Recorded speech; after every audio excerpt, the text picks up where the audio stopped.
Welcome to Reflections, a program where we discuss values and virtues for the transformation of the individual and the society in general. I am Father George Ehusani, and I want to say Happy New Year to all of you. May this year bring better things for us in this country. May we experience more peace and security. May we experience more progress on the economic front. And as individuals and families, may the Lord grant us good health of mind and body. May our circumstances improve in our various towns and villages and cities. May we have good reason at this time next year to return thanks to God through Christ our Lord. Amen. I have with me in the studio today a very young person, Suzanne, Tsakma. You're welcome to the studio. Thank you very much, Father. Nice to be here. Good. I thought that we should begin the year by bringing in a young person to talk about life and about Nigeria and about hope for a better society. Suzanne Tsakma is a mechanical engineer. Believe it or not, she looks like 15, but she's a graduate. She's a mechanical engineer. And she works in the finance sector. She works for DBO, a financial advisory firm, a multinational advisory firm like our KPMG or Otto Adasin or any of those. But they are not just consultancy firm, they are advisory firm. They are into audit, tax, advisory, and further professional services. So we do a lot regarding finances. Professional services, but a lot of focus is on finances. Yes, and accounting. And accounting. Yes. How come you are a mechanical engineer and then you got into a multinational finance advisory firm? First of all, I always had an interest in finance since I was like in high school. So entering university, I wanted to do finance as a discovery model alongside with my engineering degree, but then I was turned down because mechanical engineering is naturally a very bulky degree. So like, okay, maybe you can do it after university, but it can't happen at the same time as your current degree. So what happened was I applied for an internship just to have a feel of what the finance industry is like after I graduated. And then I was offered both the graduate scheme and the internship at the same time. So that's what I'm currently doing now. I successfully finished the internship and now I'm doing the grad scheme for 3 years. So I have to do like a professional qualification called the ACA, known as other people might know it as the ACCA. So it's lots of accounting, a lot of different diverse subjects like tax, law. I have to learn a lot of diverse topics. So you will become professionally equipped like our own ICANN and so on. Yeah, so at the end of the day, I'll be qualified to be a chartered accountant at the end of the program. Chartered accountant, mechanical engineer. Yes. Yeah. Now, as you are in the internship and doing the program, are there elements of your engineering course that you consider useful in this finance sector now, particularly in the kind of firm you are working for?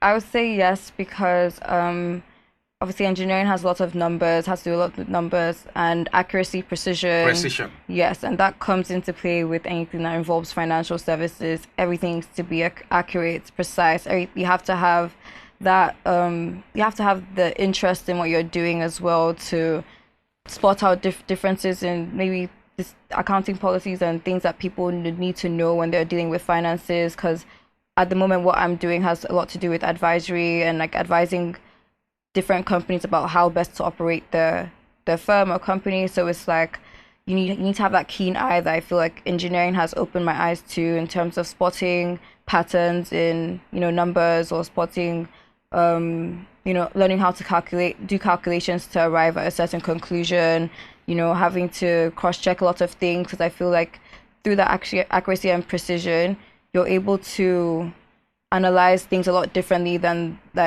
another person who's not been through a heavy. So there is an interface between your mechanical engineering and the finance world because of figures, because of precision, because of calculations, and so on and so forth. Yeah.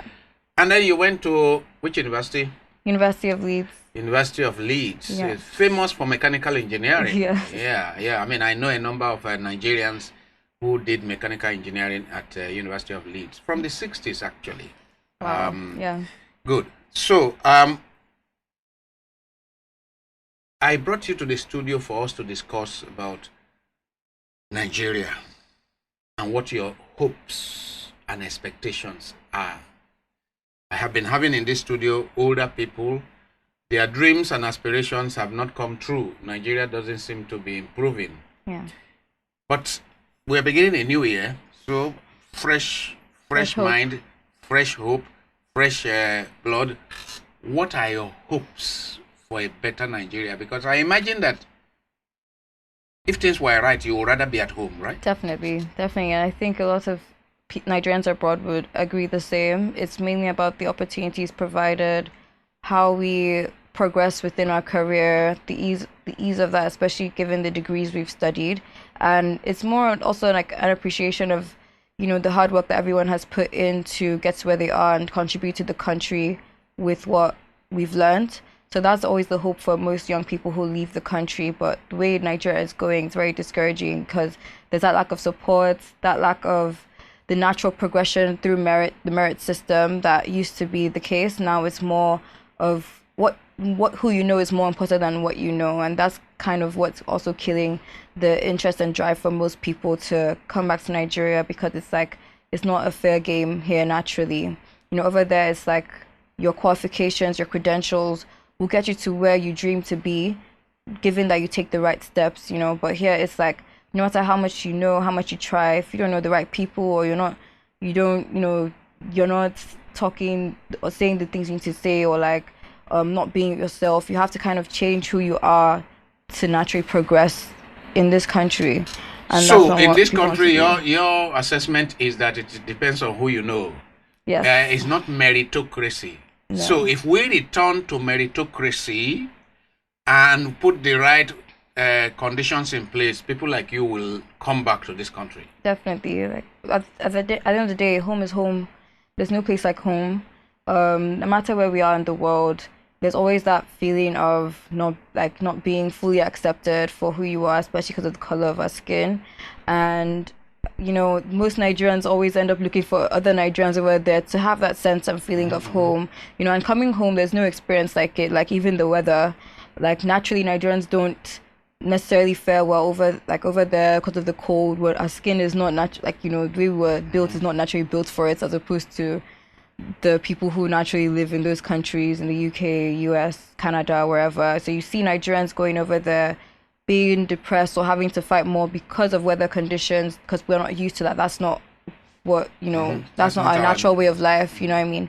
So it's just a lot of extra adjustments that needs to be had. And as a Nigerian, we have to work 3 times harder to get the same qualifications or same job opportunities as our, let's say, white counterparts, our white colleagues and everything. And as opposed to at home, where we no matter who you are, what you studied, our skin is our skin. We are of the same country. We're patriotism. We like to all practice the same things. But at the end of the day, we see that no good comes from that. And that's why, our parents do our best to provide the funds to send us abroad, where we can have an equal playing field to just, excel and succeed the way we desire to. So you have mentioned the lack of meritocracy. Yeah. You have mentioned cronyism. People get into positions. I mean, you are interested in finance, and in this country, you might not get to places like the Central Bank and NDIC, Nigeria Deposit Insurance Company, and a lot of these places where young people who are afire for finance, for doing things right in finance, would want to work. If you're not well connected, you don't get to those places. So apart from installing meritocracy, what are the other conditions that you would want to see for you to come back to this country?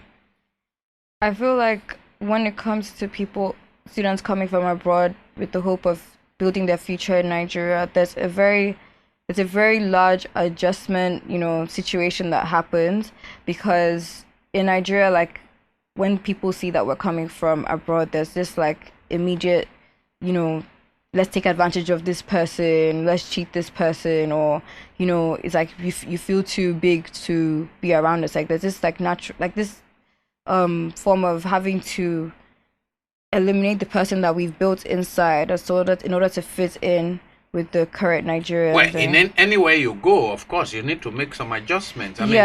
Yes. However, like, because let's say, for example, once people hear that you have an accent from over there, it's like, you don't know anything. They will take advantage of you. Like there's another safety concern as well, because there's this assumption that you have money, which might not necessarily be the case.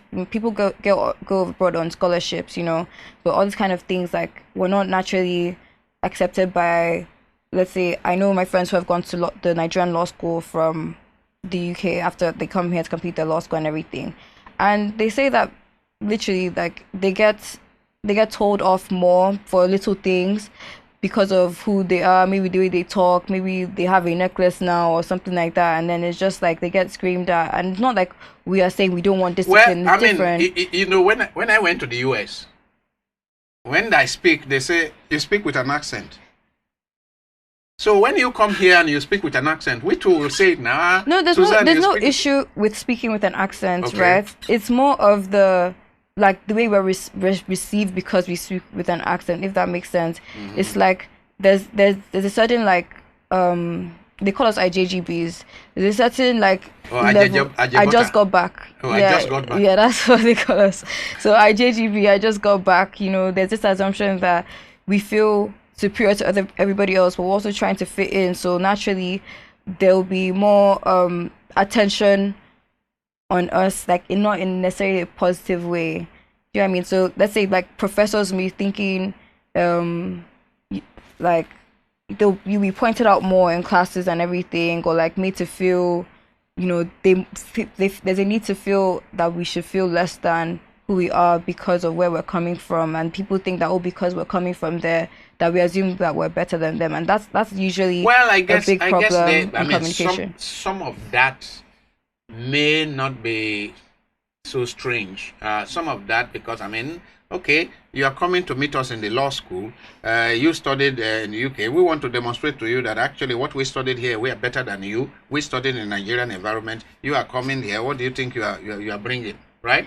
So that may not be such a terribly bad thing. Within 6 months, I'm sure the people will fit in. And then by the time they sit their exams in the law school, they will demonstrate themselves as to what they know.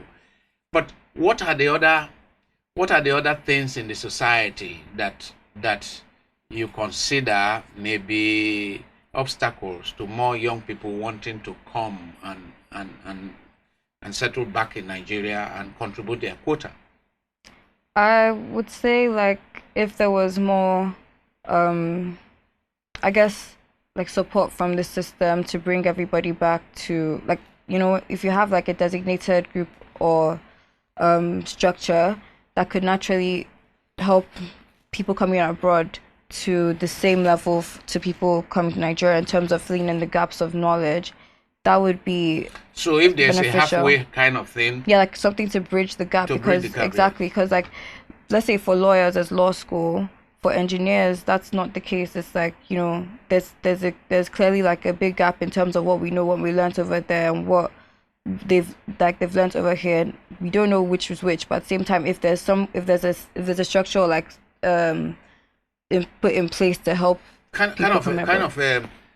reintegration kind of structure that helps people coming from outside to integrate more smoothly. Yes, exactly, to help us more understand the system, how we can better fit in ourselves, and we can input the values that we learned over there, how we can match that with everything that's happening here as well, and so we can have more of a smooth transition into the process, because there tends to be a major gap. The thing is, I wouldn't call it ignorance, but there's a lot of lack of knowledge from people who are coming from Nigeria. That's why we feel like we know enough through reading the news. That more time is never enough, because there's a lot going on right now. So kind of bring everybody up to speed, up to knowledge, so we have a better understanding of our country and how better we can contribute to the society from where we're coming from. What about the whole issue of basic utilities? Power, for example. Yes. Water. Pipe bomb water. That's Power. also the case. It's a huge but there's a huge shock that happens as well when you're coming from a society with 24/7 light, 24/7 internet, water resources, everything coming to Nigeria where that's not readily available. Like especially when it comes to internet, because now you'd be lucky to find any provider internet provider that gives you unlimited access to data and everything. Like Nigerians are constantly having to spend so much money on data to just communicate with people inside and outside the country, and that's another thing. Like, where do we start from?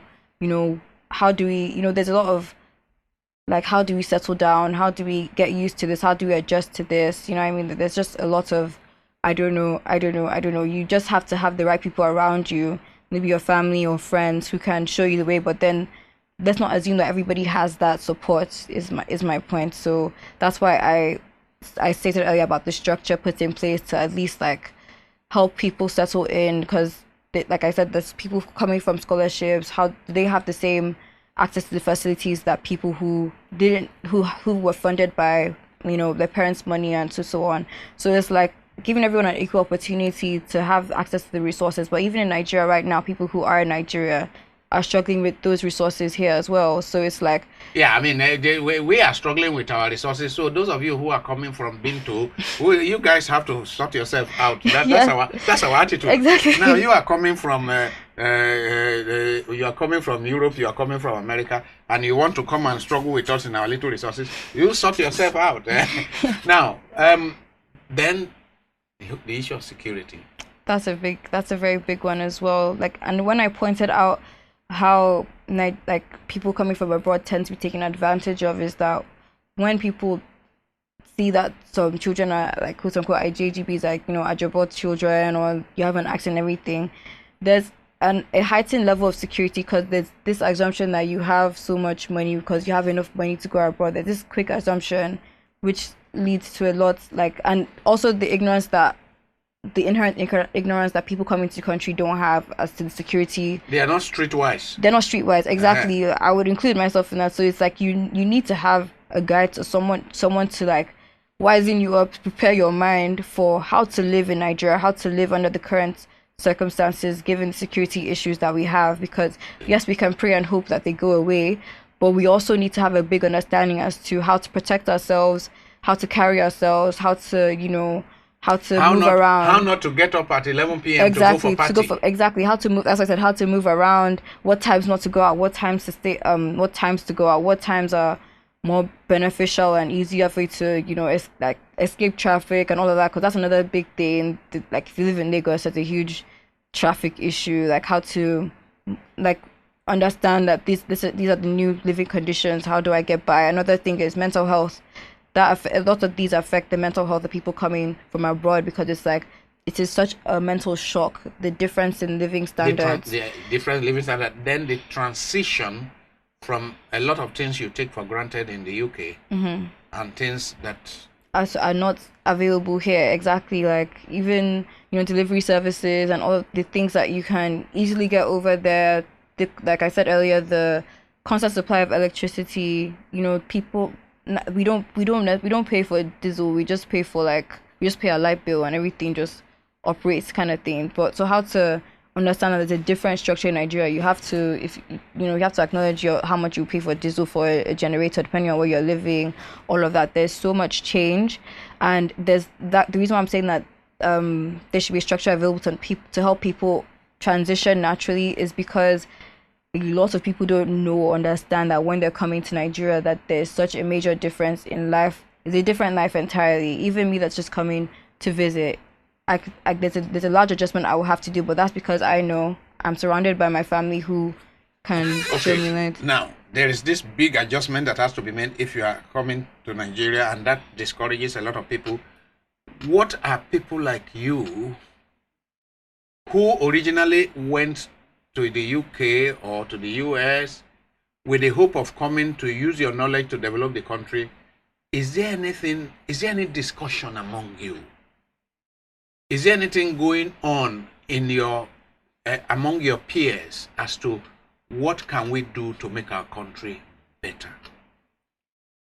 I would say that Um, there are discussions from place to place, but I wouldn't say like it's a major discussion because of how people abroad view what's happening in Nigeria now. We hope to make Nigeria better. A lot of people, like a lot of people who study in the UK, have the hopes to come back after they finish their degree. They don't really plan to stay in the UK most of the time. So it's like I would say like I wouldn't say it's a major discussion in terms of what can we do. It's more of like how do we first of all get there and adjust our lives there. Like that's more of the discussion that's happening now because the people that have come from Canada who studied chemical engineering, finished in first classes, everything, then come to Nigeria and can't find jobs to do. They will sit at home for 1 year, 2 years and everything. So like that's more of the major discussions about what opportunities are in place for us to even come back. It is taken for granted. Let's take it for granted that things are not very good. Yeah. Opportunities are not there, and so on and so forth. But where I'm coming from is that it is young people who build societies. Yeah. And those of you who have schooled outside are among the 5% or less than 5% of Nigerians with privileges. So rather than just come and look for a job, what about thinking of coming to create job for the millions of others who never had your kind of opportunities? That's where I'm going. Okay, yes. So that I understand your question now. Yes. So I feel like there actually have been conversations and lots of people over there have a lot of dreams in terms of, STEM, STEM enhancements and like entertainment, sports and everything, dreams that they would like to bring to Nigeria and everything. So yeah, those discussions are very much there. We have lots of people who want to become motivational speakers and help and contribute to the educational system from over there, coming from abroad to Nigeria, bring everything that we've learned. So yes, the discussions are happening.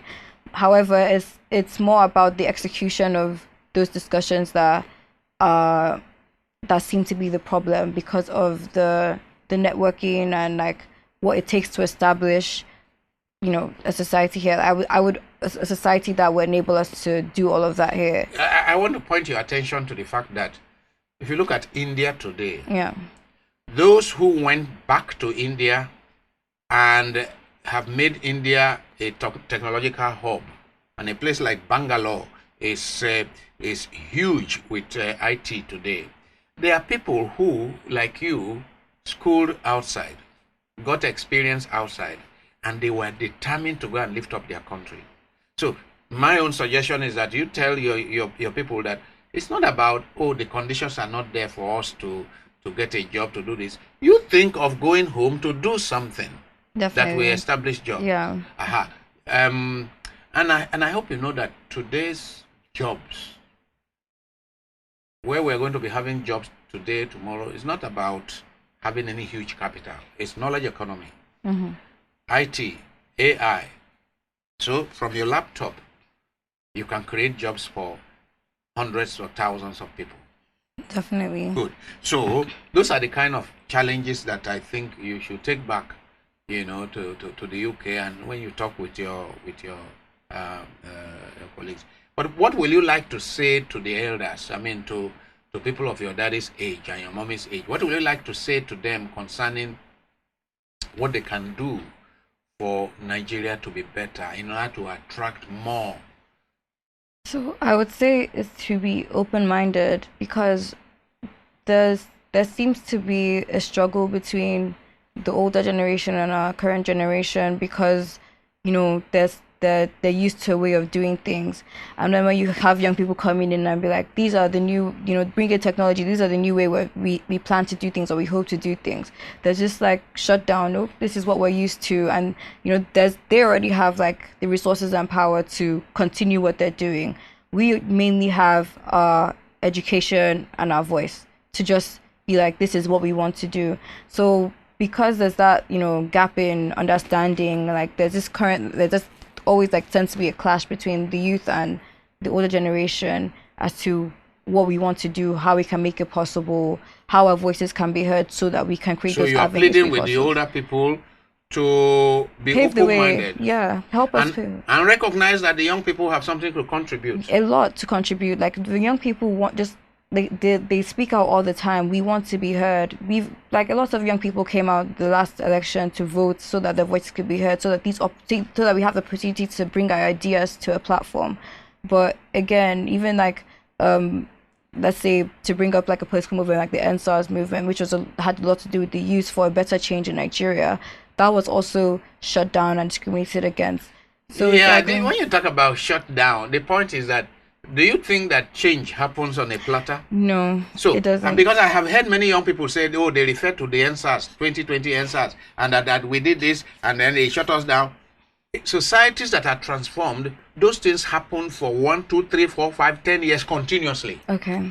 So, but then you have a one day event, and then it doesn't succeed, and then people are lamenting. The reason for, because there was lots of lives at that event, and I feel like that was what generated the large scare in doing it again, because it's like, it's a huge security issue as well for everybody. It is alleged that maybe 10 or 12 people died in the NSAS in Lagos. Do you know? Possibly more, possibly more. But do you know that 35,000 people died in the Mau Mau revolution that led to the independence of Kenya? I didn't know that. Close to 40,000 people died, and they kept demonstrating and they kept struggling until they got it. So no society will change simply by people coming up once and they got a few of them, whatever. We have to sustain. I mean, the young people will have to know that this is a long distance race. Yeah. It's not a 100-meter sprint. Yeah, 100%. I agree with that. I definitely agree with that. And that you've increased my knowledge on helping me like understand that and bridge the gap in my knowledge to know that, yeah, you said it's not a sprint, it's a marathon. At the end of the day, we need to maintain our drive and not lose hope as a people. However, like the problem right now is that lots of Nigerians are facing so much mental health like issues, especially because of the financial crisis going on in the country. So there's a lot of battles going on in everyone's household, to then say, okay, I want to constantly put my life on the line to a country that's not even helping me, listening to me at this point in time. I know, and the other day, it's like, yes, we should do more. Yes, we can do more. But at the same time, it's like where everyone's mind. You see, a lot of the problems that are given, you have mentioned mental health challenges and so on. A lot of the problems that are given that happen to be about leadership generally. Yes. Our problem in this country is not lack of resources. It's leadership. It's definitely leadership. So if a few people do not put their life on the line, how do we solve the problems that are leading to mental health challenges? So the point I'm making is that tell your peers, young people, that they must be ready to put their life on the line in order that their younger ones and those who are married, their children and children's children can have a better society. Because the idea that, a few people went out in NSAS and got gunned down, then we can. Then you can't have a better society. This is something that we need to be committed to. And unfortunately, if it will have to consume a few of us, but if it will mean a better society, then that life will be worth the while. It will be well lived. Jesus lived for only 33 years. So, but then Jesus has changed history because he put his life on the line for humanity.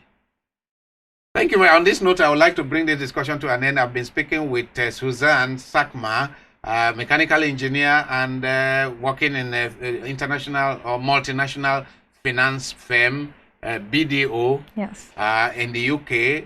And we've been chatting about what the expectations are and what are the obstacles for young people coming back home from the diaspora and helping to develop Nigeria. We do hope and pray. We're just beginning a new year. We hope and pray that by the time this year is ending, the circumstances, the conditions, the environment will be better. Yes. And that somebody like you can bring your engineering and finance experience to transform this country. Yes, by God's grace. By God's grace. Thank you very much. Thank you very much. Thank you. Thank you. Thank you very much for having me. God bless you too. Thank you. Thank you.